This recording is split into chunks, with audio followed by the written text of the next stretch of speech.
I've shaken hands with men who have done things that would keep most people awake for the rest of their lives. Quiet men. Men who don't blink the way the rest of us blink. So when I tell you that a woman cleaning a rifle scared me more than any firefight I've ever been in, I need you to understand I'm not saying it for the drama. I'm saying it because it's true. Let me back up. It was late. The kind of late where the cold stops feeling like weather and starts feeling like a person sitting next to you. We'd flown in on a bird that rattled the whole way up the valley, and by the time we touched down at that little outpost, my back was one long ache and my ears were ringing, and I just wanted a cup of coffee that didn't taste like the inside of a canteen. The outpost wasn't much.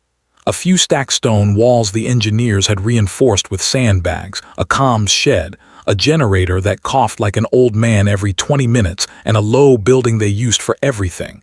Mess hall, briefing room, somewhere to sleep when the wind got too mean to sleep outside. The mountains around us went straight up into the dark.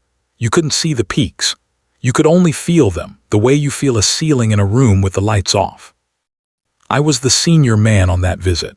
I won't bore you with the chain of command, but the short version is somebody upstairs wanted eyes on a joint position, and I drew the short straw, and I figured I'd be in and out in 2 days.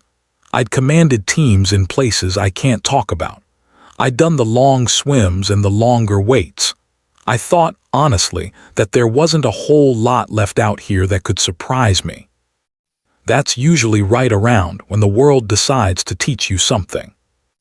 I dropped my pack in the corner of the main building and went looking for the coffee. There's always coffee, and that's when I saw her.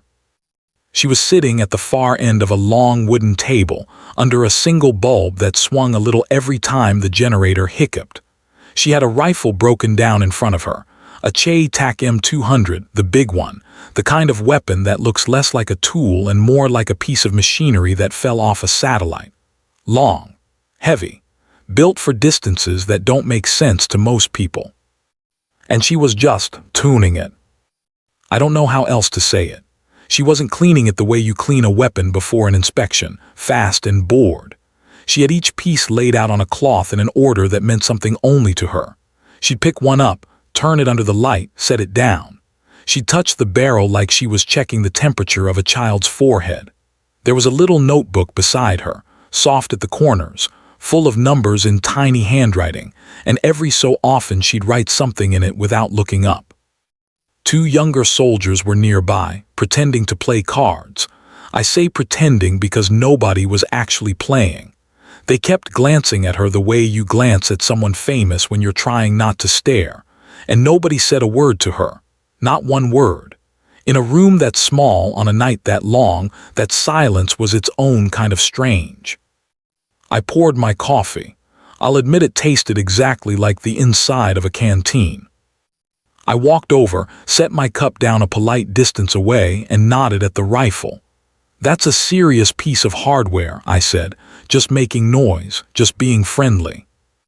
She didn't look up right away. She finished writing whatever she was writing. Then she lifted her eyes, and I want to describe them to you, and I'm going to fail, because they weren't cold and they weren't hard. They were asterisk, still asterisk, like the surface of a lake at dawn before anyone's thrown a stone in. She had a small scar through one eyebrow and her hair was pulled back tight, and there was nothing about her, on the surface, that should have made the hair on my arm stand up. "It is," she said, that was all. "You out here long?" I asked. "Long enough." She picked up the bolt, breathed on it, wiped it with the corner of the cloth. Her hands were steady in a way that's hard to describe, not stiff, just certain. The way a surgeon's hands are certain, the way a piano player's hands know where the keys are in the dark. I tried again. I'm a friendly guy when I'm tired enough. I've worked with a few long-gun folks over the years, good people, patient as saints. You shoot that thing or you just keep it pretty.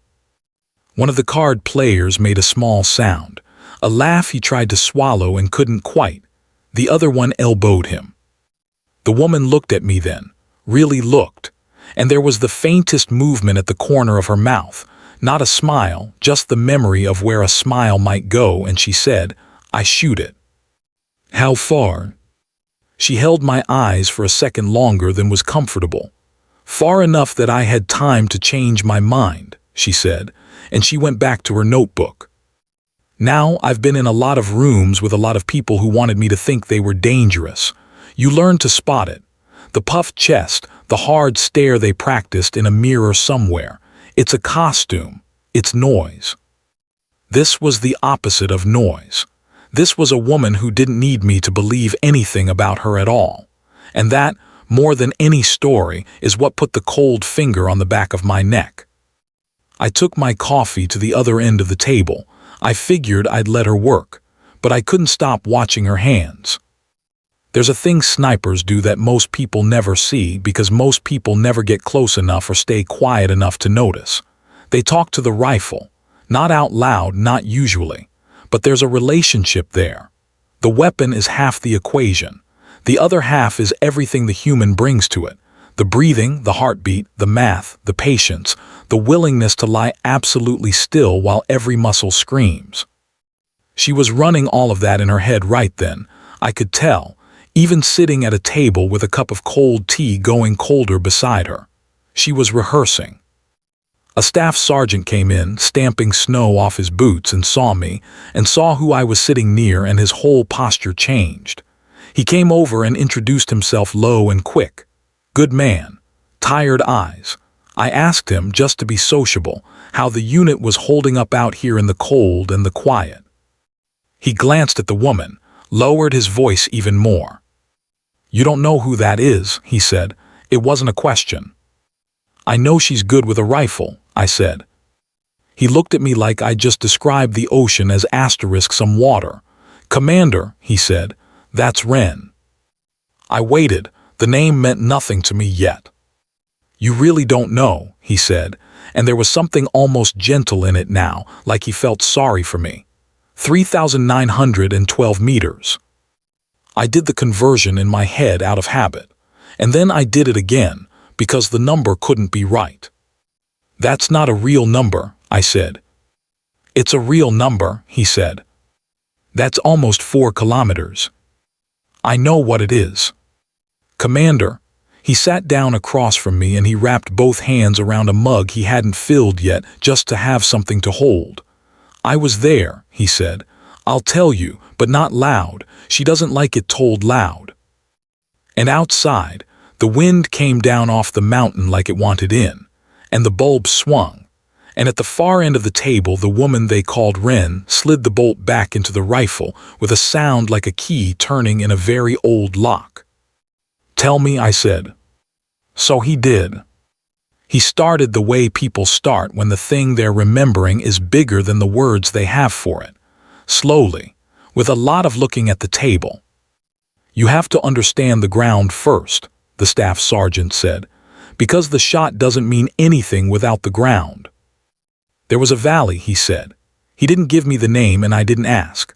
A long, brutal stretch of high country where the wind didn't blow so much as fall rolling down off the peaks in cold rivers you could feel pushing against your chest. On one side, a ridge held by our people and a couple of allied units. On the other, across a gap so wide it played tricks on your eyes, a position that had been a thorn for weeks. Mortars. Harassing fire. A few good men lost to it, including a kid from his own squad who'd been 19 years old and saving up to buy his mother a better car. 19, he said, and stopped and started again. The problem, he said, was the distance. The enemy had set up exactly where they were because they'd done the math too.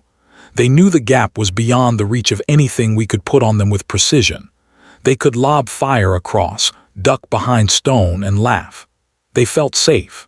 And feeling safe makes men careless, and careless men get loud, and you could hear them sometimes on the wind, calling to each other, almost cheerful.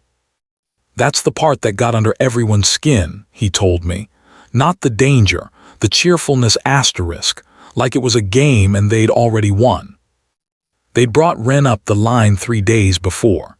He remembered the first time he saw her because she didn't say anything.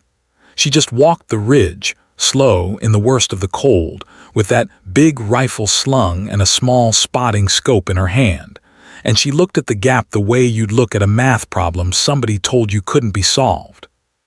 She spent 2 whole days not shooting, he said. 2 days. People started to mutter. You know how it is. Everybody's an expert.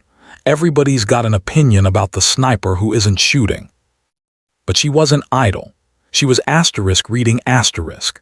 He'd watched her do things he didn't fully understand, watching how the snow moved on the far slope to learn the wind at distances she couldn't feel from where she lay, watching birds, watching the way heat shimmered off the rock in the thin afternoon light because that shimmer told her how the air itself would bend a bullet over that impossible gap.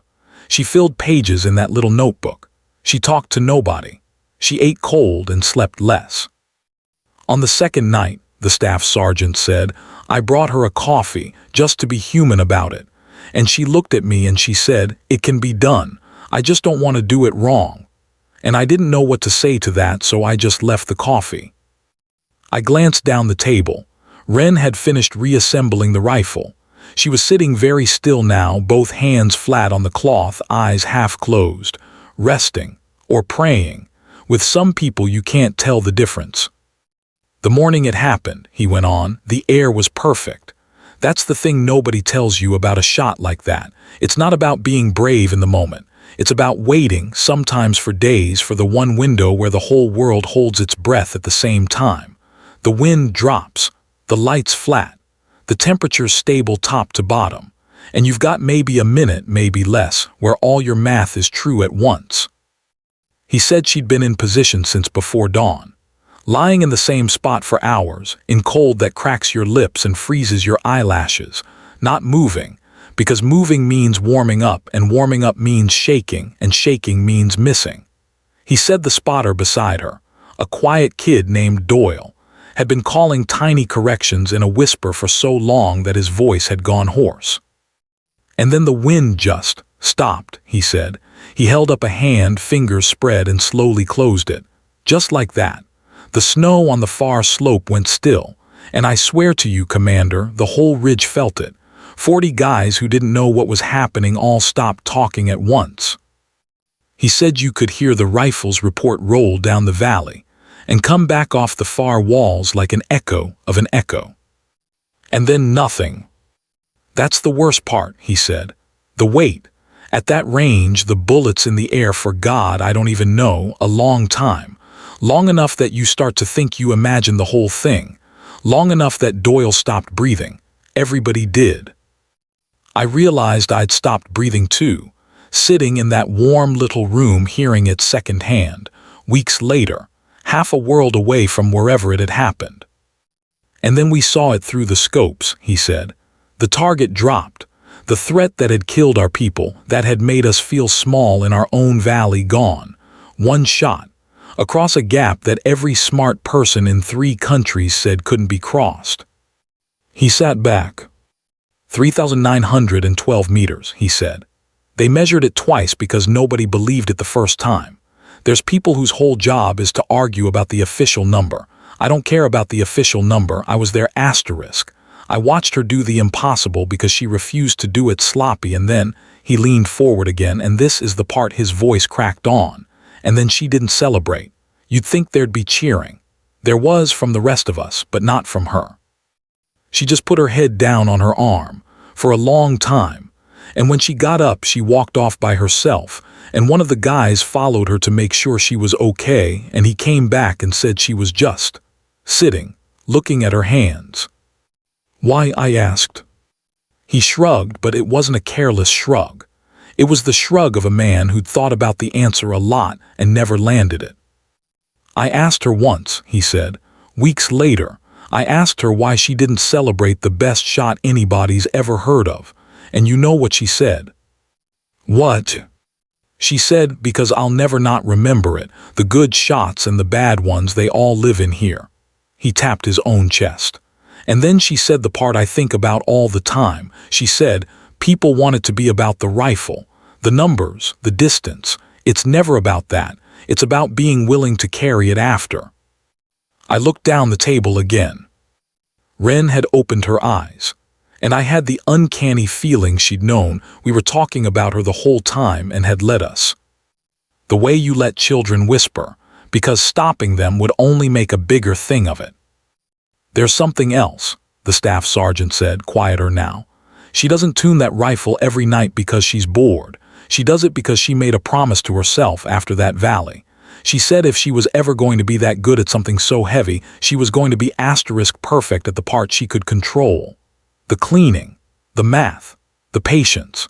She said the only thing worse than the shot is taking it with a weapon you didn't respect enough to ready. That's not a soldier talking, Commander. That's something else. I don't have the word for it. I think I do, but I didn't say it then. The word is asterisk reverence asterisk. She had reverence for a thing most of us would rather not look at directly. The generator coughed, the bulb dimmed and came back. And that's when the radio in the comms shed started squawking, and a runner came in fast with snow still on his shoulders, and everything that had been slow and quiet in that room turned, in a single breath, into something else entirely. The runner was young and out of breath, and his words came out in the wrong order at first, the way they do when fear gets to the mouth before the training does. A patrol, 2 valleys over, pinned bad behind a low wall of rock with a shooter up high on the opposite slope who had them ranged and was being patient about it, taking his time, picking, making them keep their heads down while the cold and the math worked against them. They couldn't move. They couldn't be reached, not in time, not in that terrain, not in the dark coming down. And the distance to the shooter was long, stupid long. The kind of long that, an hour earlier, I would have told you ended the conversation. I watched the staff sergeant's face go white, and then I watched it go somewhere harder than white. Wren was already standing. I didn't see her stand. That's the thing I keep coming back to. 1 second she was sitting with her hands flat on the cloth, and the next she had the rifle slung and the soft notebook in her jacket, and she was at the door pulling on gloves, and she hadn't said a single word. "Wren," the staff sergeant said. "I heard," she said. "It's almost dark. I know what time it is." And here's the part I'll never forget because it told me everything. She stopped in the doorway, with the cold pouring in around her, and she looked back, not at him, at asterisk me asterisk, at the new commander who'd made a dumb joke about her keeping a rifle pretty. "You want to see it," she said. It wasn't a challenge. It was almost kind. "Come on, then. But you keep quiet and you do exactly what I say and you understand that what you're about to watch isn't a story. It's a person, on the other end." I went, of course I went. We climbed. I won't pretend I kept up easily.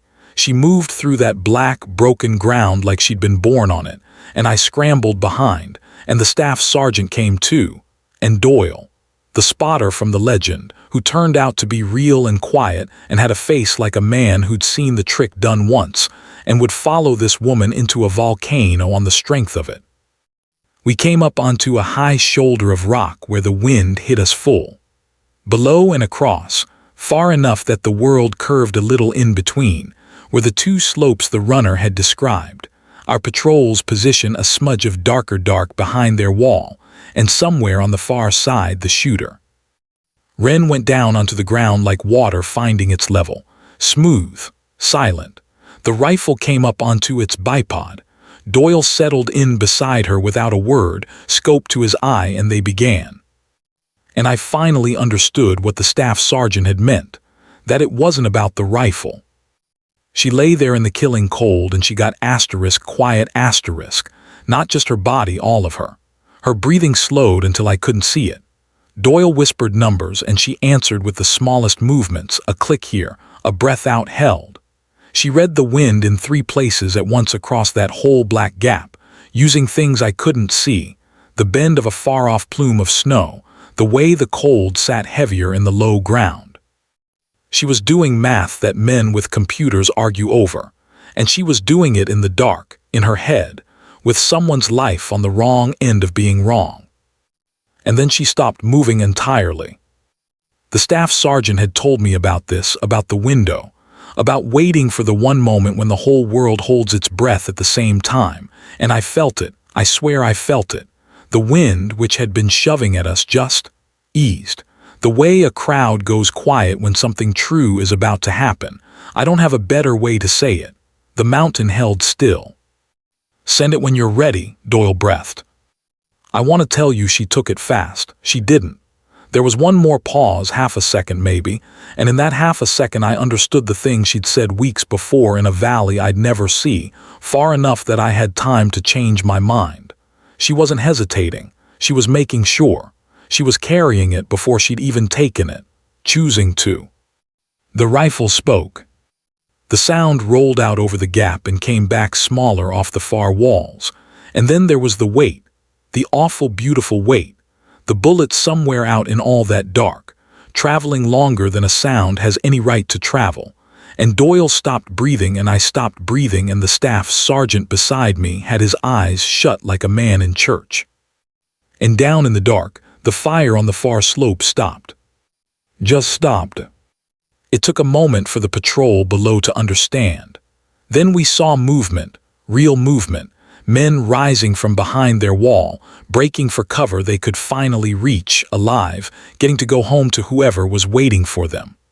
The radio crackled with a voice that was half a sob, asking what had happened, who had done that, where it had come from. Doyle keyed his radio and said very simply, "You're clear, move." And Ren put her forehead down on her arm, right there on the freezing rock. For a long, long moment, while the rest of us were silently losing our minds with relief, she just lay there with her head down, the way the staff sergeant had described from the valley, and I finally understood that too. She wasn't tired. She was asterisk carrying asterisk it, the new one, adding it to the weight she'd promised to carry, the way she'd promised, with her eyes open. When she got up, she didn't look triumphant. She looked like someone who'd done a hard, true thing and would feel it for the rest of her life and had decided, a long time ago, that this was the cost and she'd pay it cleanly or not at all. She started breaking the rifle down before we'd even left the rock, cleaning it, in the dark, by feel. Because the only thing worse than the shot, she'd said, is taking it with a weapon you didn't respect enough to ready. Back in the little room with the swinging bulb. Nobody played cards. The two young soldiers looked at her like you'd look at whether you'd survived. The staff sergeant poured her a coffee she didn't drink. And I sat there, a man who'd commanded teams in places I can't talk about, a man who thought there wasn't much left out here that could surprise him, and I realized I'd been wrong about the most basic thing. I'd thought the rifle was the dangerous part. I poured my own coffee. It still tasted like the inside of a canteen. I didn't care anymore. 3,912, I said to her quietly, just so she'd know I knew. She was wiping down the bolt. She didn't look up right away. Then she did, and there was that almost smile again, the memory of where a smile might go. "People always remember the number," she said.